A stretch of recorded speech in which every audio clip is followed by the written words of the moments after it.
আসসালামু আলাইকুম আরহামাতুল্লাহ। কতবার দোয়া ইউনুস পড়লে তোমরা গায়েবী সাহায্য পাবে সেটা জানার আগে আমরা জেনে নিব রাসূল পাক সাল্লাল্লাহু আলাইহি সাল্লাম তার হাদিসে দোয়া ইউনুস সম্পর্কে কী বলেছেন।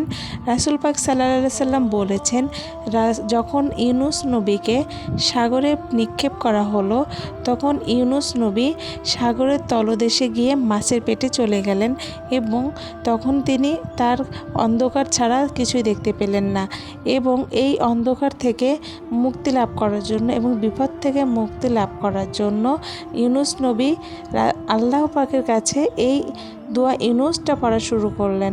অর্থাৎ দোয়া ইউনুসটি হচ্ছে লা ইলাহা ইল্লা আনতা সুবহানাকা ইন্নী কুনতু মিনাজ জালিমিন। এই দোয়া ইউনুসটা পাঠ করার মাধ্যমে আল্লাহ পাক তাকে গায়েবী সাহায্য দিয়ে তাকে সাগর থেকে মুক্তি লাভ করে দিলেন। এর জন্য তোমরা যদি কোনো গায়েবী সাহায্য পেতে চাও তাহলে দোয়া ইউনুসটা তোমরা পাঠ করা শুরু করবে। এবং কিভাবে তোমরা এটি পাঠ করবে, তোমরা উত্তম রূপে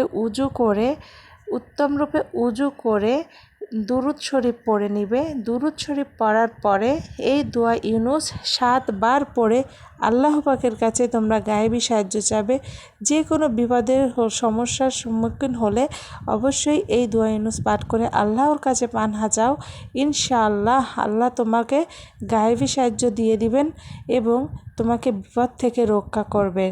প্রিয় ভাই ও বোনেরা, ভিডিওটি ভালো লাগলে আমাকে একটা লাইক করবে এবং সাবস্ক্রাইব করে সাপোর্ট করবে। আসসালামু আলাইকুম আরহামাতুল্লাহি ওয়া বারাকাতুহু।